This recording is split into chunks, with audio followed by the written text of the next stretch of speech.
الحمد للہ رب العالمین والصلاة والسلام علی سید الانبیاء والمرسلین وعلی آلہ الطیبین واصحابہ الطاہرین اما بعد فاعوذ باللہ من الشیطان الرجیم بسم اللہ الرحمن الرحیم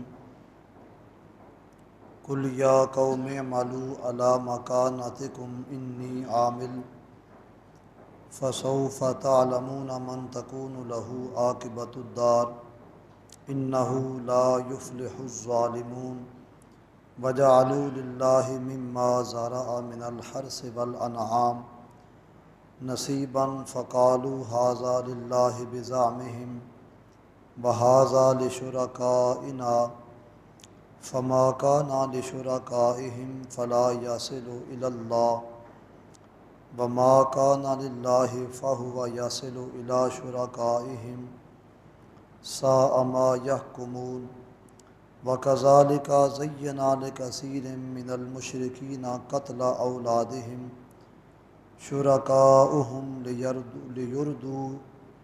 لیردوہم ولیلبسوا علیہم دینہم ولو شاء اللہ ما فعلوہ فذرہم وما یفترون صدق اللہ العظیم ان اللہ وملائکتہ یصلون علی النبی یا ایہا الذین آمنوا صلوا علیہ وسلموا تسلیما الصلاۃ والسلام علیک یا سیدی یا رسول اللہ وعلی آلک وصحابک یا حبیب اللہ۔ حمد و صلوات کے بعد معزز و محترم حاضرین و ناظرین، سورہ الانعام کی 3 آیات مقدسات تلاوت کی گئی ہیں، 135، 36 اور 137۔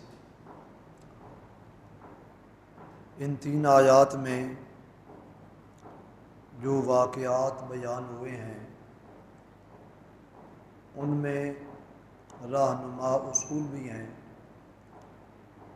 اور دل ہلا دینے والی داستان بھی ہے۔ مفسرین نے 137 نمبر آیت کی 3-4 تفسیریں بیان کی ہیں۔ اس زمانے میں جب ہم غور کریں گے تو شاید ہی کوئی اس نشاندہی سے بچ رہا ہو کہ جو زمانہ جاہلیت میں پائی جانے والی تھی۔ قرآن شریف نے ان کو بیان کیا۔ آج کا جمعہ ہم اپنے آپ میں تلاش کریں گے کہ وہ نشاندہیاں جو حضور نبی پاک علیہ السلام کی آمد سے صدیوں پہلے زمانے بھر میں رواجی طور پہ زور پکڑ چکی تھی، ان کا زور آج کتنا ہے، میں اور آپ ان سے کتنا اپنے آپ کو بچا کے رکھنے والے ہیں۔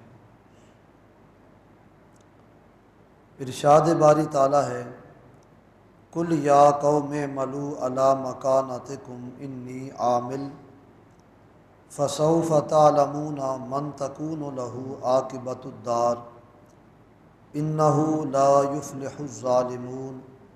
اے محبوب صلی اللہ علیہ وآلہ وسلم آپ فرما دو کہ اے میری قوم، تم اپنی جگہ پر کام کیے جاؤ، میں اپنا کام کرتا ہوں۔ فسوف تعلمون تو اب جانتا ہے ہر کوئی کہ ان قریب اس کو اس کے کام کا صلہ دیا جائے گا۔ من تکون لہ عاقبۃ الدار، اللہ کریم فرماتا ہے کہ محبوب صلی اللہ علیہ وسلم ان کو بتا دو کہ پتہ چل جائے گا کل کس کا عمل قبول ہے، کس کا مردود ہے۔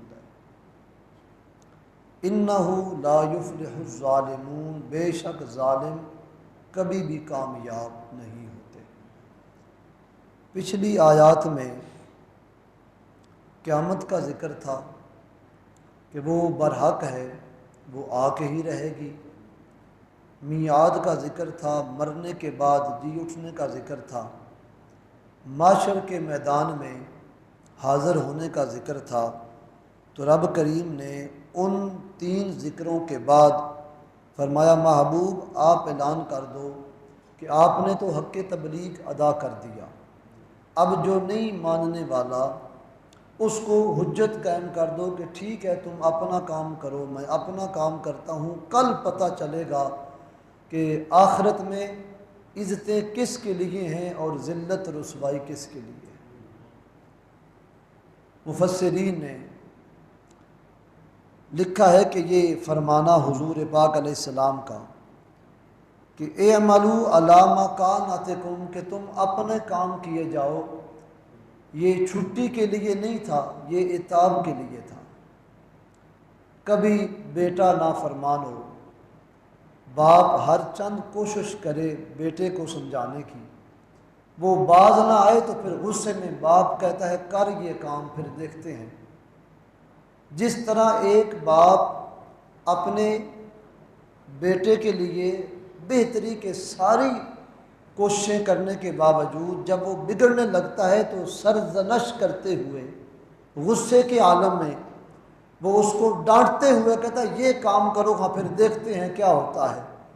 بلا مثال و بلا تمثیل اللہ کریم نے حضور پاک علیہ السلام کو بھیجا، رحمت عالم نے تبلیغ کا حق ادا کر دیا، جو حق تھا وہ ادا کر دیا۔ اس کے باوجود نہ ماننے والے کافر بے ایمان بتوں کی پوجا کرنے والے وہ انکاری ہیں، تو رب نے فرمایا حبیب ہم آپ کی دل جوئی کے لیے اب یہ آیت اتار رہے ہیں، قل یا قوم اعملوا علی مکانتکم انی عامل، کہ تم اپنا کام کیے جاؤ میں اپنا کام کرتا ہوں، پھر فسوف تعلمون من تکون لہ عاقبۃ الدار، پتہ چل جائے گا کل کہ کس کو اللہ نے عزتوں والا گھر دیا ہے، کس کے لیے ذلت کی جگہ رکھی ہے۔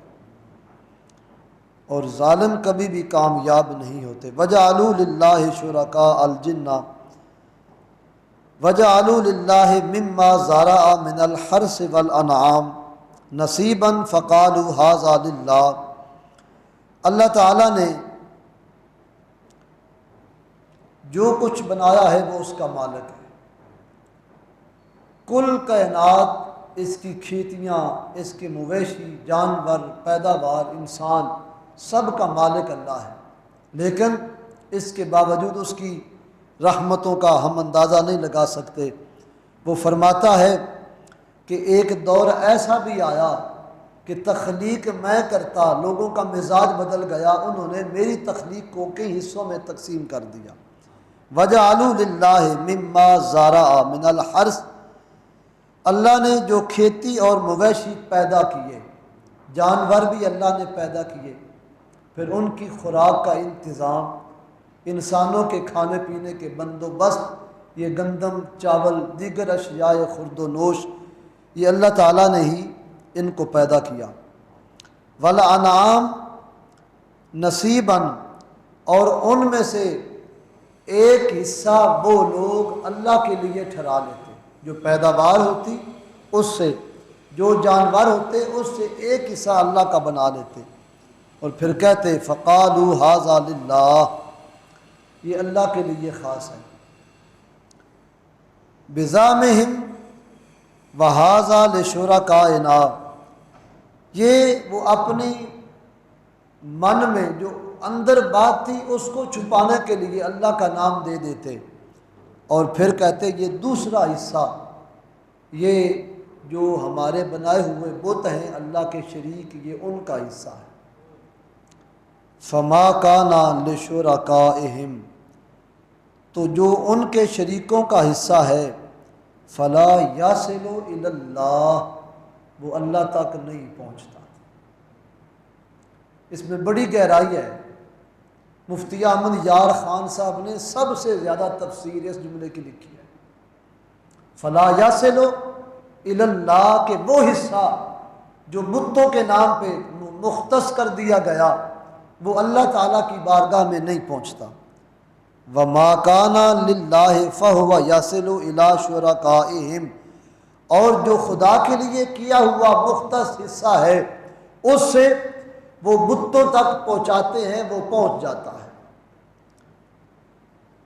سَاءَ مَا يَحْكُمُونَ، کیا ہی وہ برا حکم لگاتے ہیں اس حصے پہ۔ حدیث پاک میں اس کی تشریح موجود ہے۔ زمانہ جاہلیت میں لوگ اپنے مال کے اور اپنی کھیتی باڑی کے 3 حصے کرتے۔ ایک حصہ اپنے کھانے پینے کے لیے رکھ لیا جاتا، ایک حصہ بتوں کے نام پہ وہ چھوڑ دیتے، رکھ لیتے، ایک حصہ اللہ تعالیٰ کے نام پہ رکھتے۔ حدیث شریف میں آتا ہے کہ جو اللہ تعالیٰ کے نام والا حصہ ہوتا اس میں سے غریبوں کو، محتاجوں کو، مہمانوں کی خدمت کرتے۔ جو مکے میں مہمان آتے تو ان کے لیے جو بیت المال کا انتظام تھا وہ اس بیت المال سے ان آنے والے غریبوں، مہمانوں، یتیموں، بیواؤں کی خدمت کرتے۔ مہمانوں کو بھی اسی سے کھلاتے، جو اپنے لیے تھا اسے خود کھاتے۔ اور حدیث پاک میں آتا ہے کہ پھر وہ جب ان کے پیسے اپنے ختم ہو جاتے، اپنا مال کم ہوتا، تو جو حصہ اللہ کے لیے مختص کیا ہوا تھا جیسے غریب مسکین کھاتے، اس سے وہ اپنے لیے پھر کچھ درمیان سے کچھ لے لیتے۔ ایک اس کی تفسیر یہ ہے، اور دوسری تفسیر اس کی یہ ہے جو حضرت عبداللہ بن عباس نے بیان فرمائی۔ وہ فرماتے ہیں کہ باغ اور مویشی جانوروں کے 2 حصے کر دے، ایک حصہ اپنے لیے اور ایک انہی بتوں کے لیے اور خدا کے لیے۔ وہ جو 2 حصے ہوتے خدا کے لیے، بتوں کے لیے، اس میں سے جو جانور اللہ تعالیٰ کے حصے والوں میں سے بت کے حصے والوں کے جانوروں میں آ جاتا وہ اس کو واپس دوسرے حصے میں نہ پلٹاتے۔ بات سمجھ آ؟ اور دوسرا وہ جو پیداوار پھل کھیت وغیرہ کھلیان جب تیار ہو جاتا تو اس میں سے، کیونکہ ایک ہی زمین پر 2 طرح کے باغ ہوتے، مثلا آم کا باغ ہے، مالٹے کا ہے، یا پھول پھال وغیرہ جو کچھ بھی ہے، وہ اگر اس حصے میں چلا جاتا جو بت کے نام کی زمین ہے تو اس میں اس حصے سے گرنے والا پھل وہ نہ اٹھاتے، چھوڑ دیتے، اور جو اگر بت والے حصے کا پھل یا مویشی یا کوئی خرد و نوش کی اشیاء میں سے کوئی چیز اللہ تعالیٰ کی جو نام کردہ زمین سی نامزد اس میں چلا جاتا تو اٹھا لیتے۔ لوگ پوچھتے یہ کیوں کرتے ہو؟ کہ اگر اس حصے سے نہیں اٹھاتے تو اس سے کیوں اٹھاتے ہو؟ سنو، ان کا جواب وہ تھا جو آج ایک مسلمان کے دل کی آرزو بھی ہے اور اس کے دل کی میراج بھی ہے۔ وہ یہ کہتے کافر ہونے کے باوجود، بتوں کے پجاری ہونے کے باوجود، وہ جواب کیا دیتے؟ وہ کہتے کہ اللہ تو بے نیاز ہے، اسے کیا ضرورت ہے ان کی، اور اگر ہم اللہ تعالیٰ کے حصے سے لے بھی لیں تو اس کو کوئی محتاجی نہیں ہوتی، اس کو ضرورت نہیں۔ معلوم ہوتا ہے 1400 سال بعد جو مسلمان کو اللہ نے عقیدہ دیا ہے یہ اتنا مضبوط عقیدہ ہے کہ کافر کفر کے کٹہرے میں رہ کے بھی تیرے عقیدے کی سچائی کا علم بردار ہو کے نظر آتا تھا۔ اور پھر اس حصے سے اٹھا لیتے اور اٹھا کر لے آتے، اور یہ سلسلہ کتنا زمانہ چلتا رہا۔ پھر حضرت سیدنا ابن عباس نے روایت کی، وہ فرماتے ہیں کہ جب یہ رواج عام ہو گیا کہ بتوں کے نام پہ لوگ آہستہ آہستہ چیزیں دینے کے عادی ہو گئے، اور سب سے پہلے یہ رواج ڈالنے والا بندہ کون ہے؟ صاحب روح البیان نے لکھا، فرماتے ہیں عمر بن لوہی اس بندے کا نام ہے جس نے یہ بدعت شروع کی کہ بتوں کے نام پہ جانور چھوڑے جائیں، بتوں کے نام پہ چارہ رکھا جائے بتوں کے نام پہ، اشیاء خرد و نوش مختص کی جائے۔ اچھا اب سوال ہے کہ وہ پھر جو بتوں کے نام کا ہوتا وہ کدھر جاتا؟ میں بحمد اللہ تعالی پکا سنی ہوں، اللہ کے فضل سے صاحب سلسلہ ہوں، نسبت بڑی مضبوط ہے، پر بات کرنے والوں ذرا اچھی طرح دل پہ ہاتھ رکھ کے سننا۔ وہ حصہ جو بتوں کے نام پہ ہوتا تمام تفسیروں میں 17 تفسیریں میں پڑھ کے آیا ہوں، تمام مفسر قاضی ثناء اللہ پانی پتی، صاحب خازن، محمود آلوسی، مفتی احمد یار خان نعیمی، سید نعیم الدین مراد آبادی، تمام بزرگوں نے لکھا ہے وہ حصہ جو بتوں کے نام پہ مختص ہوتا وہ حصہ لے جاتے جو بتوں کے مجاور تھے نا، میں کچھ کہہ رہا ہوں، ان کو دیتے، بتوں کے پاس رکھتے، اور جو بتوں کے صفائی کرنے والے خداؤں کی ہیں جی۔ آج اگر اس بات کو مزید قریب ہو کے سمجھنا ہو تو میں سمجھا سکتا ہوں، میرے بازار میں آج بھی بت کا سلسلہ موجود ہے، ہماری دکانوں میں بت موجود ہیں، اور کئی دکانداروں نے ملازم رکھے ہوئے ہیں جن کی ڈیوٹی صرف یہ ہے کہ تو جلدی آنا ہے، دروازہ کھول کے نا اگلے کپڑے لاؤنے تو نویں پاؤنے۔ یہ سلسلہ آج بھی ہے اور اس دور میں بھی تھا۔ عمر بن لوہی اس بندے کا نام ہے جس نے یہ آغاز کیا، اور اس وقت لوگ بتوں کے نام پہ رکھی ہوئی چیزیں، اور پھر یہ بھی روایات میں آتا ہے کہ جو عمدہ چیزیں ہوتی وہ بت کے لیے رکھتے، اور جو سڑی گلی ہوئی چیزیں ہوتی وہ اللہ کے نام پہ رکھ دیتے۔ اس میں پھر ہمارے لیے ایک نشاندہی ہے۔ پھر سن لو جملہ، بتوں کے لیے جو چیزیں ہوتی وہ بالکل عمدہ اول درجہ، اور جو اللہ کے نام کی ہوتی وہ کو 20 درجے والی سڑی گلی ہوئی مریل گئی۔ کیا مطلب؟ اس کو ہم یوں سمجھ سکتے ہیں کہ آج مسلمان کلمہ پڑھنے کے باوجود اللہ کے نام پہ کوئی چیز دینی ہو، پیسہ دینا ہو تو سب سے ملوٹا۔ کوئی بات سمجھ آ رہی؟ جیب میں ہاتھ ڈالتے ہیں جو بالکل 4 کونے تو پھٹیا 10 روپے بنا، اے مسجد میں 5 لو جی، اور پھر آگے جائیں تو ہم دیکھیں اللہ کے نام پہ دیکھ دینے کا وقت آئے تو اللہ کے نام کی دینی ہے جی، چلو چاول بھی باسمتی ہو جان نا تو وہی چنگے نے۔ سمجھ آ رہی ہے نا؟ باسمتی دی سپر کرنل تو وہ آگے اونچا چاول ہے نا، تو اچھا چاول چنے ہی 5 لو بیچ، اللہ دے نام دے دینا ہے۔ اب یہ نظریہ کہاں سے آیا؟ یہ قرآن شریف کی آیت کا شان نزول بتا رہا ہوں، پڑھ کے دیکھ لینا کہ یہ نظریہ تھا کہ رب کے نام پہ گھٹیا چیز دینا، بتوں کے نام پہ اعلیٰ چیز دینا، اور آج یہ نظریہ پھر سے اسلام مسلمانوں میں آ گیا ہے دین سے دوری کی وجہ سے۔ میں نے پہلے کہا ہے کہ میں یہ بات کرنے پہ مجبور ہوں، آج پیر کو نذرانہ بھیجنا ہو تو کورے نوٹ، چنگی والی صاف ستھری پیٹی امبا دی، جی رب کے نام پر دینا ہو تو ٹھیک ہے، اجر سب تو گٹھیا نے وہی تقسیم کر دیو۔ یہ آج مزاج بن گیا۔ میرے رب نے قرآن شریف میں ان تمام چیزوں کو ملیا میٹ فرمایا ہے۔ رب فرماتا ہے جو میرے نام پہ اعلیٰ دیتا ہے میں اس کو اعلیٰ غنا عطا فرما دیتا ہوں۔ یہ قرآن شریف کی آیت نمبر ضرور پڑھنا، 126 آیت نمبر ہے سورہ الانعام کی۔ فرمایا وہ بتوں کے نام پہ اعلیٰ چیز، رب کے نام پہ گھٹیا چیز یہ دیتے۔ اچھا جب مزاج لوگوں کا بن گیا، یہ سیانہ بندہ تھا، اس نے دیکھا کہ اب یہ لوگ کس طرح بتوں کے پجاری ہو گئے ہیں، تو سب سے پہلے مکہ کی سرزمین پر یہ بندہ آیا۔ حضرت اسماعیل علیہ السلام کے زمانے کے کتنا عرصہ بعد یہ سلسلہ اس نے قائم کیا۔ لات نام کا مکے کا ایک چودھری تھا، لات اس کا نام تھا، مکے کا امیر بندہ تھا، اور یہ لوگوں کے قریب جا جا کے ہمدردیاں لے کے یہ خود بڑا مالدار بن چکا تھا۔ کیا نام ہے جس کا میں نے بتایا؟